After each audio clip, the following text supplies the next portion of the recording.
Chapter 1 from the Book of Fairy Tales, Brothers of War. When we read about myths and legends, it is easy to forget they are not just histories, but lived experiences events that shape the lives of those involved.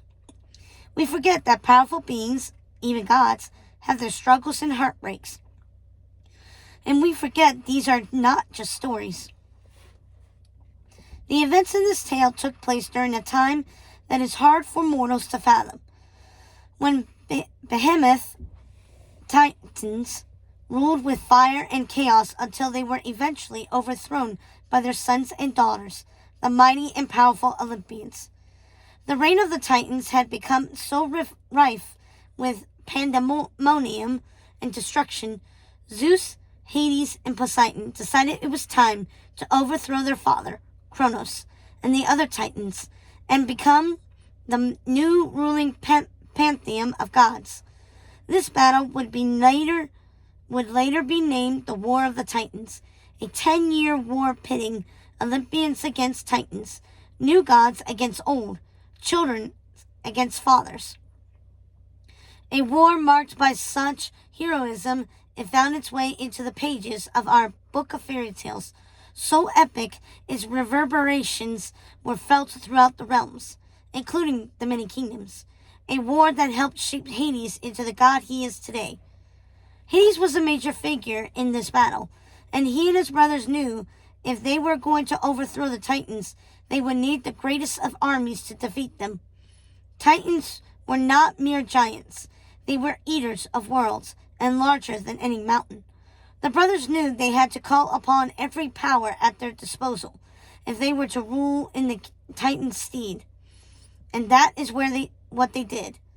Poseidon called upon the sea, summoning great waves that carried all manner of sea creatures into the fray. Giant squids, monstrous octopuses, and even the great leviathans joined the fight. The creatures wrapped their strong tentacles around the Titans, holding them in place as they were enveloped by violently crashing waves. On those waves sailed moderately and decaying ships filled with armies of the dead reanimated by Hades' power. Seas of skeletons stood on these ships, on every mountaintop, on every field, and astride Zeus's fleet of giant eagles. Zeus hurled his thunderbolts from above, commanding the sky to bring down torrential rains and winds more powerful than the strongest of hurricanes. If the Titans threw mountains at Hades' army, he would simply raise them again, sending the poor souls to their doom again and again. A death swarm enveloped the Titans as they fought off foes from every direction.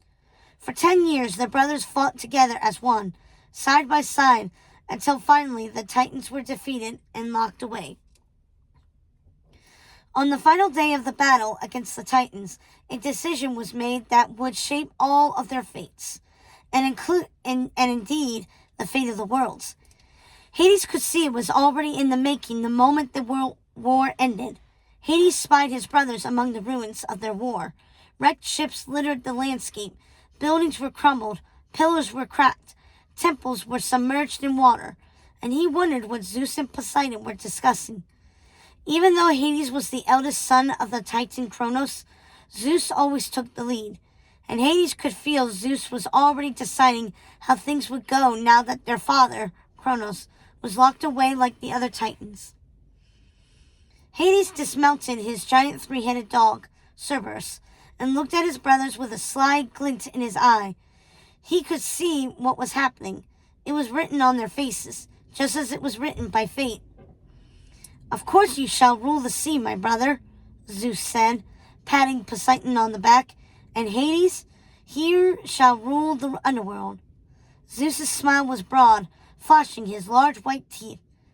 "And I suppose you will rule the sky and everything that comes with it, including Olympus?" asked Hades, feeling himself become hot with anger. Cerberus narrowed his eyes and growled at Zeus. "Why? Did you have something else in mind, Hades?" asked Zeus, scratching one of Cerberus's heads under the chin and giving each head a nasty severed tentacle. I am the eldest son, Zeus. It should be me. And stop trying to butter up my dog. Let's not forget, if it weren't for me, you'd still be living in the belly of our father, Hades. Our sisters and brother haven't forgotten. Yes, we all know you're the only one father didn't eat, and you made him regurgitate you, said Zeus, laughing. And you were the last, Hades. So in a way, you're the youngest. I was expelled last because I was the firstborn, and I was Dad's favorite. All of this was true, of course, but that didn't matter to Zeus. Hades knew he shouldn't have been surprised this was happening. From the moment Zeus freed his siblings from the depths of their father's stomach, he acted as if he were the eldest son, with all the privileges that came along with it. Just because I masterly commanded the dead doesn't mean I want to live with them. I should have a say where I reside for eternity, said Hades, feeling the heat of his anger rising within him. He had never felt that way before, the stifling heat, the burning, as if he were being consumed by fire, until finally his body exploded into flames, scorching everything around him. Zeus simply smirked and shook his head. That settles it then. It's clear we're all suited to our roles. I shall rule the sky, Poseidon the sea, and Hades the underworld. Unless there are any objections, Hades? You're welcome, of course, to release the Titans and see if you're still Dad's favorite. We could have another 10-year war. What is 10 years to a god?